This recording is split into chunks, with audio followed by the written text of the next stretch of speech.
जय हिंद प्यारे साथियों, कैसे हैं आप। आशा करता हूँ स्वस्थ होंगे, मस्त होंगे और अपनी तैयारी में व्यस्त भी होंगे। तो स्वागत है आपका जॉब गुरु पर। हम पढ़ रहे थे डाइजेस्टिव सिस्टम, जिसके अंदर हमने सामान्य जानकारी की बात कर ली थी। आज हम माउथ से स्टार्ट करने वाले हैं और दंत तक पढ़ेंगे। तो चलिए चलते। पढ़ लिया था हमने कि पाचन नली के अंदर कौन कौन से ऑर्गन्स होते हैं, उनकी जानकारी हमने ले ली थी कि माउथ होता है, बक्कल कैविटी होती है, फेनिक्स होती है, ग्रास नली होती है, उसके बाद में स्टोमक होता है। ठीक है, उसके बाद में अपन ने जानकारी ली थी कि छोटी आंत के कौन से पार्ट होते हैं, 3 भाग होते हैं। ठीक है, उसकी बात हमने कर ली थी। लार्ज इंटेस्टाइन की बात कर ली थी और एनएस की बात, मतलब इनकी नॉर्मल बात कर ली थी, इनके नाम की जानकारी ले ली थी। अब हम इनको डिटेल्स से पढ़ने वाले हैं। तो अपना आ जाता है माउथ। किसकी बात कर रहे हैं? माउथ की बात कर रहे हैं। माउथ क्या होता है? एलिमेंट्री कैनाल मुख से शुरू होती है और गुदा के माध्यम से पीछे की ओर खुलती है। इसमें शामिल है मुख। स्टार्ट में क्या आता है? मुख, माउथ, 3 भाग, सॉरी, मुख या माउथ। यह मुख गुहा या मौखिक गुहा यानी बक्कल कैविटी या ओरल कैविटी को जन्म देता है। कौन देता है? अपना मुख देता है। आगे जाकर के किस में होता है? किस में खुलता है? बकल कैविटी में खुलता है, जिसमें जीभ और दांत होते हैं। बकल कैविटी के अंदर क्या होते हैं? जीभ और दांत होते हैं। टंग होती है, आपके टीथ होते हैं। किसके अंदर? आपकी बकल कैविटी के अंदर। तो उसके बाद में बात करते हैं अपनी टंग के बारे में, जीभ के बारे में। जीभ क्या होती है? स्वाद का मजा अपने को कौन देता है? जीभ। जीभ नहीं तो भाई साहब कुछ भी नहीं। मतलब जीभ ही तो अपने को बताती है कि ये जो पानी पूरी है इनका स्वाद कैसा है, गुलाब जामुन है ये मीठे हैं। कैसे पता चलता है? जीभ से ही तो पता चलता है। जीभ नहीं हो तो फिर बताइए, आपको गुलाब जामुन और आपकी पानी पूरी एक हो जाएगी। तो बात करते हैं कि जीभ क्या होता है। जीभ की पूरी ऊपरी सतह के फ्रीनुलम द्वारा मौखिक गुहा के फर्श से जुड़े स्वतंत्र रूप से चल पेशी अंग में छोटे प्रोजेक्शन होते हैं। क्या होते हैं? जीभ। जीभ क्या है कि इसकी ऊपरी सतह है, उसकी फ्रीनुलम द्वारा मौखिक गुहा के फर्श से जुड़े हैं। मौखिक गुहा कौन सी? अपनी ओरल कैविटी के फर्श से जुड़ा, जिन्हें पेपिले कहा जाता है। क्या कहा जाता है? पेपिलाई। पेपिलाई कहा जाता है किनको? जो जुड़े हैं किससे? बक्कल कैविटी से, जिनमें से कुछ में स्वाद कलिकाएं भी होती है। कौन होती है? टेस्ट बड्स भी होती हैं। उनकी बात करेंगे। स्वाद कलिकाएं जो आपको स्वाद देती है, जो आपको बताती है कि कौन मीठा है, कौन खट्टा है, कौन कड़वा है, कौन फीका है भाई साहब। तो ये आ जाती है आपकी टंग या जीभ। अब जीभ के हम टेस्ट बड्स की बात करते हैं, स्वाद कलिकाओं की बात करते हैं कि आपको पता कैसे चलता है कि कौन सी चीज़ खट्टी है। अर्थात जीभ का कौन सा भाग ये पता चलवाता है कि कौन सी चीज़ खट्टी है, मीठी है या फिर नमकीन है, कड़वी है। किससे पता चलता है? कौन से भाग से पता चलता है? तो आपके सामने आपको नज़र आ रही होगी या आपकी कोर्ट कचहरी में खड़ी आपकी जीभ दिख रही होगी आपको। दिख रही है कि नहीं दिख रही? दिख रही है ना। क्या है? आपकी टंग, जिसको हमने अलग अलग पार्ट्स में बांट दिया। जो इसका आगे का भाग है ना, ये बड़ा भाग, इसका क्या होता है? अपने को नमकीन स्वाद का ज्ञान करवाता है। यानी साल्ट का ज्ञान कौन करवाता है? जीभ का आगे का भाग। और जो साइड वाले भाग होते हैं आगे इससे थोड़े से ऊपर ही, ये भाग अपने को क्या जानकारी करवाते हैं भाई साहब? कि गुलाब जामुन मीठा है, यानी मीठे का ज्ञान करवाते हैं। उसके बाद हम ऊपर चलते हैं तो जो बीच के अंदर ये भाग हैं साइड के, ये ज्ञान करवाते हैं खट्टेपन का। इसका खट्टेपन का हमें कैसे पता चलता है कि कोई चीज़ खट्टी है? तो ये वाला पार्ट अपने को यहाँ जो स्वाद गलिकाएं होती है वो बता देती हैं कि ये चीज़ खट्टी है भाई साहब।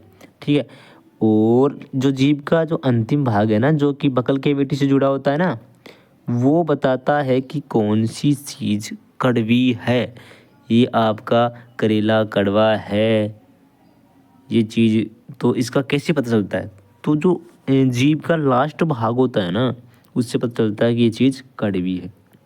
या आपकी जीभ आपको दिख रही होगी, जिसके अंदर यहाँ पर ये क्या होते हैं, ये स्वाद कलिकाएँ होती हैं। इनकी जूम करके भी दिखाऊंगा मैं आपको, कर दूँ जूम कहो तो? ये लो, मैंने जूम कर दिया, ये आ गई आपकी स्वाद कलिकाएँ, जिनको आप पेपिलाई बोल रहे थे। क्या है? स्वाद कलिकाएँ। क्या है? स्वाद कलिकाएँ हैं, जिनसे स्वाद का ज्ञान होता है। ये आपका मुख का द्वार खुला हुआ है जाने के लिए, जिसके अंदर भोजन चला जाएगा। तो आगे अपनी जो है वो ऊसोफेगस वगैरह आ जाती है। तो अपन ने क्या देखा कि अपने जीभ के ऊपर पेपिलाई हो जाते हैं, पेपिलाई होते हैं, या फिर स्वाद कलिकाएँ, स्वाद कलिकाएँ होती है। स्वाद कलिकाएँ होती है जो कि स्वाद का ज्ञान करवाती है। ठीक है,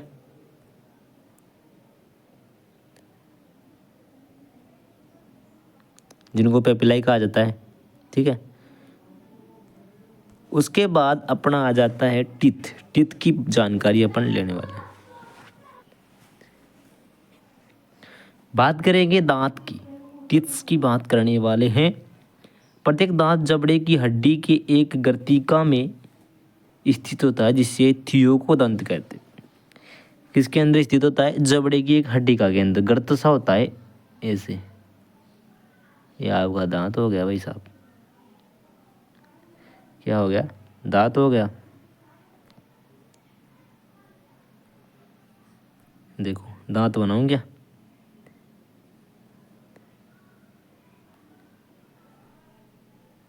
ये दांत है, आपको दिख रहा होगा। ये अपना दांत हो जाता है। और जो आपको ये ये जो गर्त दिख रहा है ना, रेड रेड कलर का, जिसके अंदर आपका दांत समाया हुआ है, वो क्या होता है? थियोकोदंत होता है। क्या होता है? थियोकोदंत होता है। थियोकोदंत होता है। ठीक है, क्या होता है? थियोकोदंत होता है। अब स्तनधारी अपने जीवन के दौरान दांत के दो सेट दिखाते हैं। दो सेट आते हैं किसके अंदर? स्तनधारियों के अंदर, जिसमें अपन भी आ जाते हैं। अर्थात अस्थायी दांत यानी दूध के दांत, या पर्णपाती दंत जो स्थायी या वयस्क दांतों के सेट में बदल जाते हैं। जो अस्थायी दांत होते हैं वही क्या होते हैं? स्थायी दांतों में बदल जाते हैं। इस तरह का जो डिप्योडोंट डेंटेशन है, उसके अंदर क्या होता है? दो तरह के दांत होते हैं, दूध के दांत होते हैं और स्थायी दांत होते हैं। दूध के दांतों की संख्या अपने को देखने को मिलती है साथियों 20, जो मैंने पहले भी बताया था। 20 इनकी संख्या होती है जो टूट जाया करते थे। अपने बचपन में जो दांत होते थे वो टूट जाते थे और वापस आ जाते थे, लेकिन स्थायी दांत है ना, वो टूट जाने के बाद वापस नहीं आ जाते। ठीक है, तो ये आपके दांत हैं। चलिए पूरी तरह से बात करेंगे कहाँ पर गए, ये देखिए। उसके बाद निकालेंगे वो जो परमानेंट या स्थायी दांत होते हैं वो कौन से होते हैं। कितने प्रकार के होते हैं अपने अंदर? 4 प्रकार के दांत होते हैं। कृंतक, रदनक, अग्रचर्वणक और चर्वणक।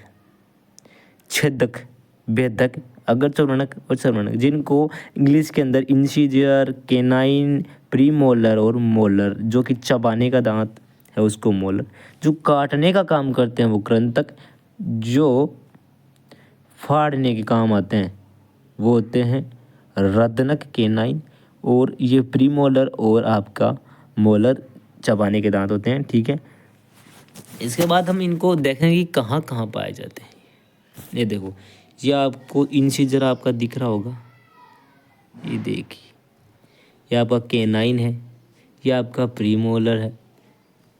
ठीक है, अपने दांत की संरचना आप देखते हैं तो क्या देखने को मिलता है। ये एक दांत है जिसका पूरी जानकारी तो नहीं दे सकता मैं यहाँ पर, क्योंकि इसकी अलग से हम क्लास बनाएंगे टीथ के लिए। इसके ऊपर एक कठोर आवरण पाया जाता है जिसको बोलते हैं इनेमल। किसके ऊपर? दांत के ऊपर कठोर आवरण जो वाइट कलर का आपको दिख रहा है उसको बोलते हैं इनेमल। उसके नीचे आता है डेंटिन, उसके नीचे पल्प, और उसके बाद में गम आपका मसूड़ा देखने को ये मिल रहा होगा। ये रूट कैनाल है, इसकी दांत की जड़ें हैं, ये बोन यहाँ पर हड्डी हो जाती है, ठीक है। ये इसके ऊपर सबसे कठोर और शरीर का सबसे कठोर पदार्थ भी ये डेंट एनिमल ही होता है। किसका? दांत के ऊपर का भाग, जिसके अपने ये आपको दांत के भाग दिख रहे होंगे, टाइप्स ऑफ टीथ दिख रहे होंगे, जो कि मानव के अंदर होते हैं। प्रीमोलर होता है, मोलर होता है, केनाइन होता है और इंसीजर होता है। इनकी संरचना भी अलग अलग होती है, क्योंकि ये काटने, चबाने और फाड़ने का कार्य करते हैं। कौन? दांत। कौन कौन से होते हैं? इंसीजर होता है, कैनाइन होता है, प्रीमोलर होता है और मोलर होता है। आपका मोलर चबाने की काम करता है। काटने का दांत कौन सा होता है? इंसीजर होता है। फाड़ने का दांत रदनक होता है। उसके बाद में हम देखते हैं कि तामचीनी दांतों की कठोर चबाने वाली सतह है। तामचीनी का मतलब क्या होगा? इनेमल, जो कि इनेमल जो कठोर पदार्थ है ना, सब में इसका बॉडी का भी कठोर पदार्थ है वो, और दांत का ऊपर का जो आवरण पाया था उसको इनेमल बोलते हैं। इसको हिंदी में तामचीनी बोलते हैं। जो क्या करता है? चबाने वाली सतह है, जो भोजन के स्थिरीकरण में मदद करती है, जो भोजन को आगे पहुंचा देती है चबा करके, ठीक है। कौन? तामचीनी दांतों की कठोर सतह है, इनेमल। उसके बाद में आपका दंत सूत्र आता है कि इसके अंदर अपने को क्या देखने को मिलता है। दंत सूत्र का मतलब क्या होता है, क्यों काम आता है, कि अपने को देखने को मिल जाता है कि कौन से दांतों की संख्या कितनी है, ठीक है। तो एक शानदार सूत्र लेके आया हूँ आपके लिए, 21-23/21-23। इससे पता चल जाएगा आपको कि कौन से दांतों की संख्या कौन से जबड़े में कितनी है, यानी ऊपरी और निचले जबड़े में दांतों की संख्या, ऊपरी जबड़े की संख्या बटे निचली जबड़े की संख्या, 21-23/21-23। ये आपको 2/2 दिख रहा होगा। इसका ही हमने यहाँ पर ये ले लिया 2/2। फिर ये यहाँ पर 1/1 कैनाइन का, प्री मोलर का, मोलर का 3/3 गुणा 2, 2 से गुणा कर देंगे क्योंकि अपना ऊपरी निचला जबड़ा हो गया। इंसीजर की संख्या होती है 2 ऊपर के जबड़े में, 2 नीचे के जबड़े में। कैनाइन की होती है 1-1। प्री मोलर की जो संख्या होती है वो 2-2 होती है। मोलर की होती है 3-3। इनको 2 से गुणा कर देते हैं तो अपने को मिल जाता है 32। कितने दांत बराबर?